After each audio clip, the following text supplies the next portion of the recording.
सर्वप्रथम सगळ्यांना श्री स्वामी समर्थ आणि गौराई आणि गणपतीच्या सगळ्यांना शुभेच्छा. कारण आपल्या परंपरेप्रमाणे आज आपण गौराईची स्थापना करणार आहोत. मग स्थापना करण्यासाठी शुभ मुहूर्त काय आहे? तर हा मुहूर्त रविवारी 31 तारखेला 31 ऑगस्टला दुपारी 3:57 म्हणजे जवळजवळ 4 वाजता सुरू होणारा हा मुहूर्त जो गौरीला आपण आत घ्यायचा आहे, आवाहन करायचं आहे, तो मुहूर्त 5:27 आहे. जरी मुहूर्त आणि टायमिंग अगदी कमी असला तरी पूर्वतयारी जर केली, दिवसभरामध्ये सगळं व्यवस्थित तुम्ही तयारी केली, तर या फक्त 1.5 तासाच्या मुहूर्तामध्ये तुम्ही गौरीचं आवाहन एकदम छान पद्धतशीरपणे करू शकता. आता गौरी आवाहन दिवस पहिला. चला बघूया की काय-काय अजून करता येईल आणि आजचा जबरदस्त असा पॉवरफुल उपाय देखील ऐकायला पाहिजेच, कारण गौराई येत आहेत. तर तोच उपाय तुमच्याशी शेअर करणार आहे, ज्यामध्ये गौरी आवाहन केलं, पूजन केलं, पण तो विधी अपूर्ण राहू शकतो. गौरी आपल्याला आशीर्वाद न देता नाराज होऊ शकतात.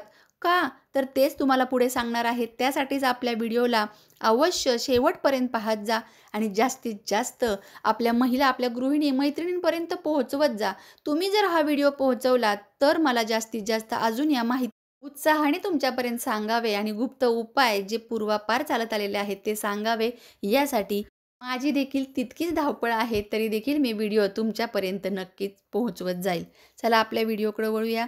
आपापल्या परंपरेप्रमाणे सुरुवातीला घराच्या उंबऱ्यातून आत गौराई घेताना काय करायचं आहे? तुळस ठेवायचं आहे. तुळशीला आपण पूजा करायची आहे, हळदी-कुंकू व्हायचं आहे. फुलं, अक्षदा अर्पण करून धूप-दीप ओवाळायचा आहे आणि तुळशीपासून आपण गौराई घेतोय. म्हणजे लक्षात घ्या, मी ज्या पहिल्या व्हिडिओमध्ये सांगितलं, की कुलदेवीला सांगायचं आहे, कुलदेवीला विनवणी करायची आहे. माहेर नाहीये किंवा माहेरची परिस्थिती नाहीये, तर काय करायचं? तर त्याचप्रमाणे तुळशी मातेपासून गौराई घ्यायच्या आहेत. हे बघा, यातूनच समजतं, की शास्त्र आपल्याला काय सांगतंय आणि शास्त्रामध्ये नमूद असलेला व्हिडिओ तुम्ही यापूर्वीचा पाहिला नसतील, तर जरूर बघा. आता तुळशीची पूजा झाल्यानंतर ज्याच्या हातात म्हणजे जिच्या हातात गौरी असतील त्या बाईचे पाय दुधाने व पाण्याने धुवायचे. त्यावर कुंकवाचे स्वस्तिक काढा किंवा हळदी कुंकू वाहा. घराच्या दरवाजापासून जिथे गौरी बसवायच्या त्या जागेपर्यंत लक्ष्मीच्या पायांचे ठसे उमटवत गौरींचे मुखवटे आत आणायचे आहेत. मग त्यावेळी ताट चमच्याने किंवा घंटा वाजवली जाते, आवाज केला जातो, खणखणाट केला जातो, की आल्या माझ्या महालक्ष्मी आल्या, माझ्या गौरी आल्या. यासाठी खूप प्रसन्नतेने हे ताट आणि चमचा वाजवला जातो, हे लक्षात घ्या. आता यांची स्थापना करण्यापूर्वी घरातील प्रत्येक ठिकाणी यांना फिरवलं जातं, की आपला हॉल, दूध दुभत्याचं ठिकाण पूर्वी काय होतं तर किचन, म्हणून किचनमधून देखील फिरवलं जातं आणि त्यानंतर आपलं धनधान्य आपण कुठं ठेवतो ते घर दाखवलं जातं. ऐश्वर्य, सुख, संपन्नता म्हणजे पैसा अडका कुठं ठेवला जातो ते देखील दाखवलं जातं आणि आशीर्वाद मिळावा यासाठी प्रार्थना केली जाते, की असंच ऐश्वर्य, दूध दुभत्याचं, लेकरा-बाळांचं माझं घर भरून असावं, असा आशीर्वाद मला दे, असं म्हटलं जातं. हे म्हणताना देखील असं म्हटलं जातं, आल्या आल्या गौराई कशाच्या पावलाने. तर हे म्हणायचं कुणी? हे म्हणायचं आहे जी स्त्री किंवा जी पावलांचे ठसे उमटवत आहे किंवा त्या पावलांवर हळदी-कुंकू घेत आहे, फुलांचा वर्षाव करत आहे. तिने विचारायचंय, आल्या आल्या गौराई कशाच्या पावलाने? आणि जिने प्रत्यक्षात गौराई हातात घेतलेल्या आहेत मुखवटे, तर तिने म्हणायचं आहे धनधान्याच्या पावलाने. पुन्हा तिने विचारायचं, पुन्हा म्हणायचे सुख समृद्धीच्या पावलाने. पुन्हा एकदा विचारायचे, पुन्हा म्हणायचं आहे सोन्या चांदीच्या पावलाने, हिरे मोत्याच्या पावलाने, धनधान्याच्या पावलाने, यश कीर्तीच्या पावलाने, आरोग्याच्या पावलाने. हे सगळं म्हणत म्हणत म्हणत म्हणत घरामध्ये गौरी घ्यायच्या, घरभर फिरवायच्या, सगळं दाखवायचं, की बघ गौरी तू आता मागच्या वर्षी आली होती, पुन्हा या वर्षी आले. तर आपल्या घरातली प्रत्येक जागा दाखवायची. मग एका ठिकाणी पूर्वेकडे तोंड करून किंवा पश्चिमेकडे तोंड करून पाटावर ठेवायच्या. नंतर विधिवत जो काही विधी आहे तुमचा, की साडी वगैरे नेसवणे, दागिने घालणे, हे सगळं करायचं. आजच्या दिवशी काय करायचं आहे, तर भाजी आणि भाकरीचा नैवेद्य दाखवायचा आहे. आल्या आल्या गौराईला चहा द्यायचा आहे. चहा तिला द्यायचा. बिस्किट कोण देतं, कोण आणखी नाश्त्याचे प्रकार देतात. यासोबत भाजी भाकरी संध्याकाळी बनवून नैवेद्य दाखवायचा आणि त्यानंतर दुसऱ्या दिवसाची तयारी बघूया. गौरी पूजनाचा दुसरा दिवस दुसऱ्या दिवशी म्हणजे ज्येष्ठा नक्षत्रावर गौरींची पूजा केली जाते. सकाळी गौरींची पूजा, आरती करायची, फराळाचे जे आपण पदार्थ बनवलेले आहेत, लाडू, करंजी, चकली, चिवडा, काही जे काही तुम्ही बनवलेलं आहे किंवा काहीच बनवलेलं नाहीये, तर तुम्ही विकत आणलेलं आहे, तर अशा प्रकारे तुम्ही ते तिथे पदार्थ ठेवायचे आहेत सकाळच्या नाश्त्याला. नंतर दुपारी 12च्या आत पुरणपोळी करायची आहे किंवा पक्वान्नाचे नैवेद्य करायचे आहेत. अनेक ठिकाणी 16 प्रकारच्या भाज्या केल्या जातात. अनेक ठिकाणी ज्वारीच्या पिठाची आंबील, आंबाडीची भाजी, 16 भाज्यांची एकत्र भाजी देखील केली जाते. दिवेफळ वगैरे पदार्थांचा नैवेद्यात समावेश असतो. एवढ्याने राहत नाही, तर नैवेद्यात शेंगदाणा आणि डाळीची चटणी, पंचामृत, पडवळ घालून केलेली ताकाची कढी, कटाची आमटी, वेगवेगळ्या प्रकारची भजी, पापड, लोणचे इत्यादी सर्व पदार्थ केळीच्या पानावर ठेवतात. महाराष्ट्रात सायंकाळी महिलांचा हळदी-कुंकवाचा कार्यक्रम असतो.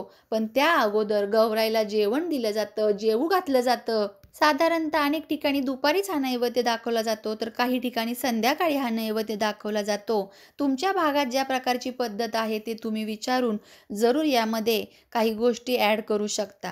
पण ज्यांना काहीच माहिती नाहीये, विचारायला कुणी नाहीये किंवा विचारावं असं कुणी नाहीये, तर त्यांनी मी जे सांगते ते साध्या भोळ्या भावनेने करा. या प्रकारे मी सुद्धा करते, तेच तुमच्याशी मी शेअर केलेलं आहे. आता नैवेद्य जो आहे, त्या जुन्या रीतीप्रमाणे काही समुदायात काहीच शक्य नसेल, तर तिखट नैवेद्य देखील दाखवला जातो आणि तिखट नैवेद्यावर 4 ठेंब मध शिंपडला जातो. अशा अनेक ठिकाणी आहेत, म्हणजे अनेकांची परिस्थिती नसेल, तर मग त्यांनी काय करायचं त्याचं देखील सांगितलेलं आहे. विदर्भात देखील गौरींचा किंवा लक्ष्मी म्हटलं जातं त्यांना जोंधळ्याची आंबील किंवा मग बहुधा गोड, तिखट, खारी तीही सत्यनारायणच्या प्रसादासारखी सव्वा-सव्वा पटीत सगळ्या गोष्टी केल्या जातात. सव्वाशेर पायली आंबील, शिजवलेलं मोठं पातेलं लक्ष्म्यांपुढे ठेवलं जातं. मग पुरणपोळी, 16 भाज्या ह्या आहेच. जेवायला खूप लोकांना बोलवायचं. आंबिलाचे पावित्र्य मोठे, इथे-तिथे हात धुवायचा नाही. अंगणात खास एका खड्ड्यातच हात धुवायचा. समुद्र म्हणतात त्याला. नंतर तो खड्डा बुजवायचा. हळदी-कुंकवाला येणारी प्रत्येकजण लक्ष्मीची खणा नारळाने ओटी आणि ऐपतीनुसार धान्य घेऊन येते.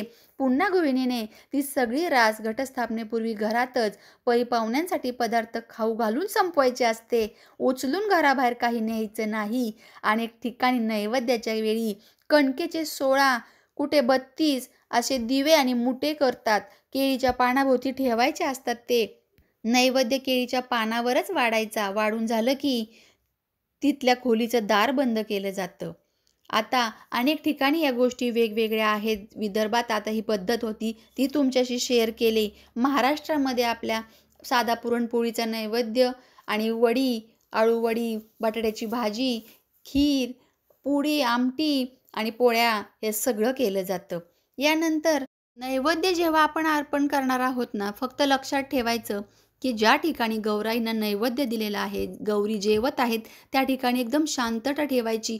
त्या रूममध्ये थोडा वेळ कुणी जाऊ नये. अनेक ठिकाणी ते दार बंद करून बाहेर थांबतात थोडा वेळ आणि मग नंतर घरात येऊन बघतात, की लक्ष्मी आता जेवल्यात ना, कोणकोणते पदार्थ उष्टवलेले आहेत. यासोबतच दुसरा उपाय जो करायचा आहे म्हणजे आजच्या दिवशी लक्ष्मी जोपर्यंत घरात आहे, हळदी-कुंकवाच्या दिवशी घरातील पैसा बाहेर द्यायचा नाही. याचा अर्थ असा नाही आहे, की एखादी वस्तू लागली आणि ती आणायची नाही. तो प्रकार नाही. तर यामध्ये उधार, उसनवारी, कोणाला पैसे द्यायचे नाहीयेत तिन्ही सांजेला, हा एक संकेत मात्र सगळीकडे बारकाईने पाळला जातो. तुम्हाला माहीत होता का? तर ते मला सांगा. हा संकेत म्हणजेच धनधान्य बरकत असते. आजच्या दिवशी येणारी प्रत्येक सुहासीन ही लक्ष्मी आणि गौरी असते. म्हणून कुणालाही रिकामं माघारी न पाठवता हळदी-कुंकू जरूर लावलं पाहिजे. यासोबतच आजच्या दिवशी पानाचा विडा गौराईच्या मुखामध्ये जरूर भरवायचा आहे. पानाच्या विड्याशिवाय हा सगळा केलेला विधी अपूर्ण राहतो. गौरीला पानाचा विडा हा खूप आवडतो. अत्यंत प्रिय असणारा हा पानाचा विडा तुम्ही गौराईला जरूर भरवायचा आहे. तिसरा दिवस येतो तो विसर्जनाचा दिवस येतो. तिसऱ्या दिवशी मूळ नक्षत्रावर गौरीचे विसर्जन करतात. या दिवशी सकाळी सुताच्या गाठी पाडतात. त्याच्यामध्ये हळदी-कुंकू, सुकामेवा, हळकुंड, बेलफळ, फुले, झेंडूची पाने, फुले यासोबतच रेशमी धागा, काही जिन्नस आहेत ते सगळे जिन्नस एकत्र करून त्यांच्या गाठी घेतात. काशीफळाचे फूल हे महत्त्वाच्या वस्तू असतात. नंतर गौरीची आरती करतात. गोड शेवयाची खीर, उडीद डाळीचा भाजलेला पापड, यासोबतच डाळ आणि भात एकत्र केलेला असा भात, त्यावर दही आणि साखर म्हणजे दही भात साखरेचा नैवेद्य दाखवला जातो. तिसऱ्या दिवशी गौरीच्या चेहऱ्यावर एक प्रकारची उदासीनता दिसून येते. एकदम नाराज, तोंड एकदम पाडलेलं असं, जशी आपली माहेरवाशीण मुलगी माहेरी जी 2 दिवस राहते, नंतर ती जाते, तेव्हा तिचा चेहरा कसा उतरतो, त्याप्रमाणे दिसून येतो. आणि गौरींची पूजा आरती करून पुढील वर्षी लवकरात लवकर ये, असं आमंत्रण दिलं जातं आणि मग त्यांचा निरोप घेतला जातो. विसर्जन केले जाते. तर यामध्ये विसर्जन करताना पाण्याच्या वाटीमध्ये फूल बुडवून ते असं शिंपडलं जातं आणि मग आमंत्रण पुढच्या वर्षीचं देऊन नमस्कार केला जातो.